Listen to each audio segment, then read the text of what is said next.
అప్పుడప్పుడు ఇలా జరుగుతూ ఉంటాయి ఫ్రెండ్స్. మనుషులం కదా! మరుపు సహజం. కాబట్టి నేను కూడా మర్చిపోయాననమాట. ఏకాదశి అనే మాట నాకు గుర్తులేదు. సడెన్‌గా గుర్తొచ్చింది. గుర్తొచ్చిన తర్వాత ఏం చేశాను, ఏంటి అనేది మీతో షేర్ చేసుకుంటున్నాను. ఇది ఏకాదశి రోజు తర్వాత ద్వాదశి రోజు సాయంత్రం చేసిన రెసిపీ అనమాట. ఇక వీడియో చూసేయండి. ఇది పెసరపప్పు, బియ్యమోనండి. బియ్యం ఎక్కువున్నాయి. పెసరపప్పు తక్కువున్నాయన్నమాట. ఇదేంటంటే రైస్ వండుకుందామని చెప్పి పులగం కోసం అని చెప్పి కొంచెం పెసరపప్పును, బియ్యము కడిగి పెట్టుకున్నాం. ఏకాదశి రైస్ తినం కదా! అందుకని అది గుర్తొచ్చి నేనిలా ఆపేసాననమాట. దాంట్లో మరికొన్ని ఒక ఈ గ్లాస్ తోటి 2 గ్లాసులు బియ్యం వేసామే అనుకోండి. దీంట్లో నేను హాఫ్ గ్లాస్ పప్పే మళ్ళీ పోసి నానబెట్టాననమాట. అదే బియ్యంలో కొంచెం పెసరపప్పు పోసి ఎక్కువ పోయలేదు. హాఫ్ గ్లాస్ చెప్పాను కదా! హాఫ్ గ్లాస్ పోసి నానబెట్టేసుకున్నాను. బియ్యం ఎక్కువ, పెసరపప్పు తక్కువ గుర్తుపెట్టుకోండి. అలా వేసుకుని నానబెట్టుకున్నాననమాట. నానబెట్టుకున్న తర్వాత ఇది మిక్సీలో వేసుకుంటున్నాను. మిక్సీలో వేసుకుని పిండిలాగా ఆడేద్దాం. అంటే ఇది ఎక్స్పెరిమెంట్ అనమాట. ఎలా వస్తుందో చూద్దామని ఎక్స్పెరిమెంటు అంతే.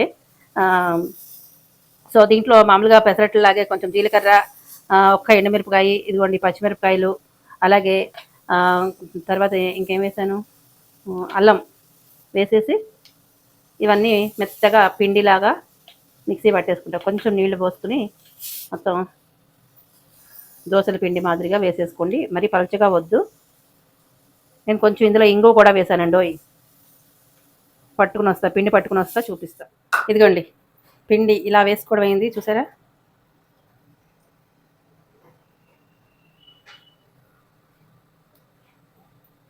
చూడండి ఇట్లా వేసుకున్నాను. ఇది నేను ఏం చేస్తానంటే వెంటనే తీసుకెళ్ళి ఫ్రిడ్జ్లో పెట్టేస్తాను.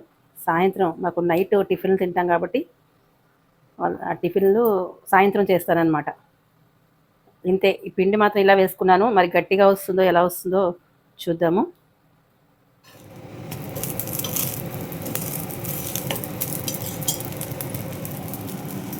ఇదిగోండి ఇది బియ్యము, అలాగే పెసరపప్పు, కొంచెం పెసరపప్పు వేసి మిక్సీ పట్టుకున్నాను కదా, అదనమాట. ఆ పిండిని కొంచెం నీళ్లు పోసుకుని ఇలా పల్చగా చేసుకున్నాను. నైట్ నేను చేసేది మా డిన్నర్ ఇదే అనమాట. దోశలు వేసేస్తాను ఇది.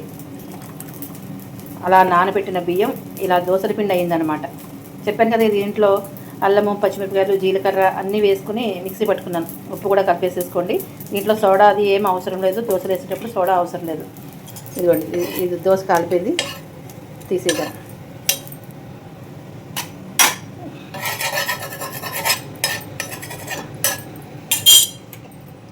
అయితే దోశ వేసేటప్పుడు ఏం చేయాలి అంటే కనుక ఫస్ట్లో నీళ్ళు చల్లుకోండి.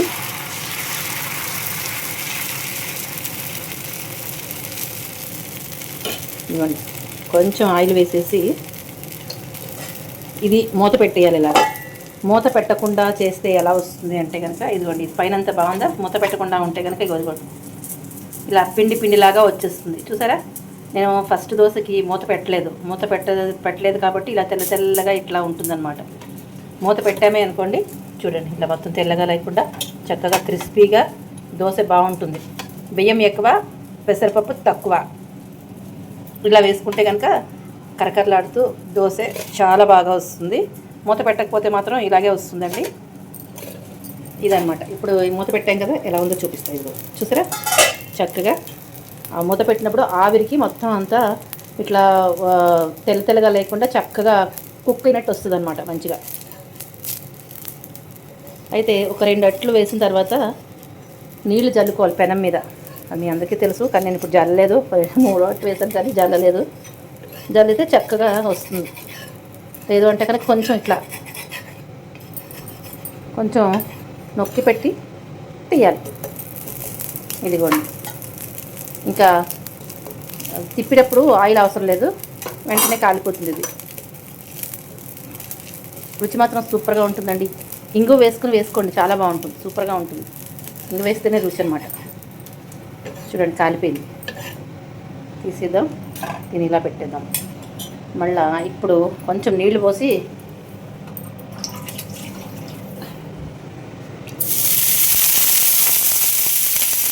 కొంచెం ఆయిల్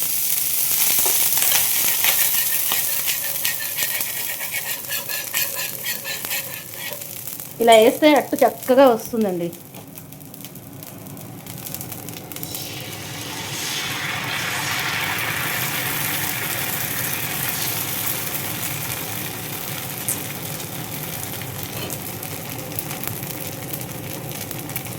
మూత మాత్రం కంపల్సరీ, మూత పెట్టకపోతే మళ్ళీ తెల్ల తెల్లగా వచ్చేస్తుంది.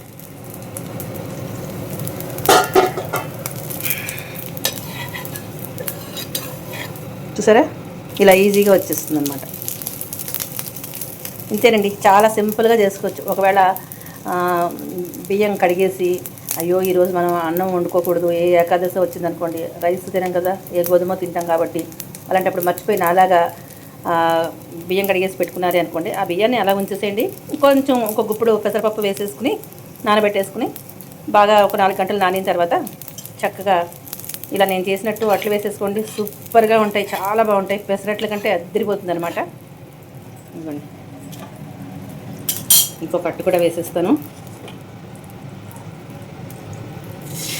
అన్నం కాస్త అట్లు అయినాయి చూసారా, అన్నానికి బదులు అట్లు.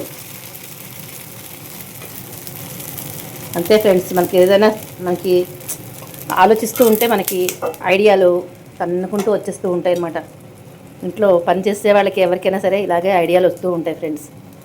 మనం ఎప్పుడు ఇదే పని మీద ఉంటాం కదా, అందుకని వంటలు ఇంట్రెస్ట్ ఉన్న వాళ్ళకి ఇలాగే ఆలోచనలు వస్తూ ఉంటాయి. చక్కగా ఒకటి కాకపోతే ఇంకొకటైనా సరే దాన్ని అలా అమలు చేసుకుని చేసేసుకోగలం అనమాట. దీంట్లోకి అసలు చెప్పాలంటే చట్నీ కూడా అవసరం లేదండి. దీంట్లోనే మనకు సరిపడా కారం అంతా వేసేసుకున్నాం. సూపర్ టేస్టీగా ఉంది నాకైతే మాత్రం. ఇది మాత్రం ఇలా వచ్చేసింది.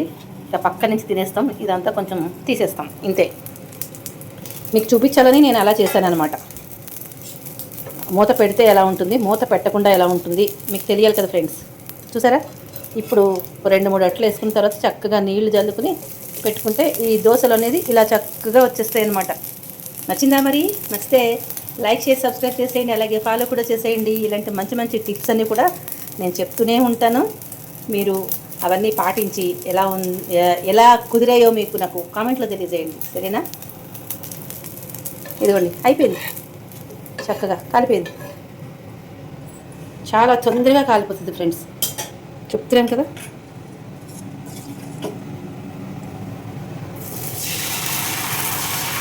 అంతే, కొంచెం చక్కగా పలుచగా కూడా వస్తుంది.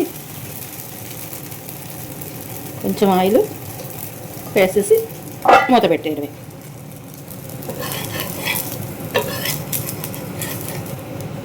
హ్యాపీగా ఎన్నైనా వేసేసుకోవచ్చు ఇలా చక్కగా. చూడండి, పెనం మంచిగా హీట్ అవ్వాలి.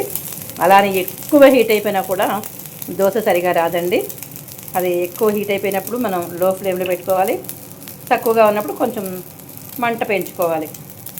ఇవేనండి చిన్న చిన్న టెక్నిక్స్ తెలిస్తే మనం వంట చేయడం చాలా ఈజీ తెలుసా. ఇదిగోండి, దోశ అయిపోయింది.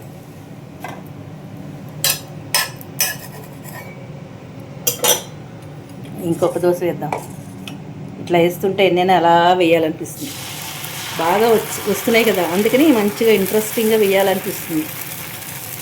ఎవరైనా వేసేసుకోవచ్చండి, పిల్లలు కూడా చక్కగా వేసేస్తారు. బిగినర్స్ కూడా చాలా ఈజీగా చేసేసుకుంటారు, అస్సలు చుట్టుకుపోదు. ఇదిగోండి, సక్సెస్ఫుల్గా మొత్తం అంతా కూడా పిండి అంతా కూడా వేసేసాను దోశల కింద.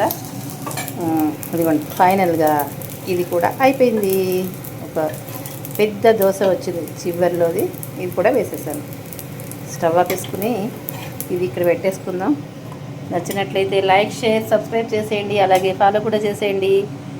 ఇట్లాంటి రెసిపీస్ అన్నీ మన ఛానల్లో వస్తూ ఉంటాయి, తప్పకుండా వాచ్ చేయండి. ఓకేనా, ఉంటాను. ఇంకా దీంట్లో నేను చట్నీ ఏం చేయట్లేదు, ఇదే చాలా చాలా బాగుందన్నమాట. ఉంటా ఫ్రెండ్స్, బాయ్ బాయ్.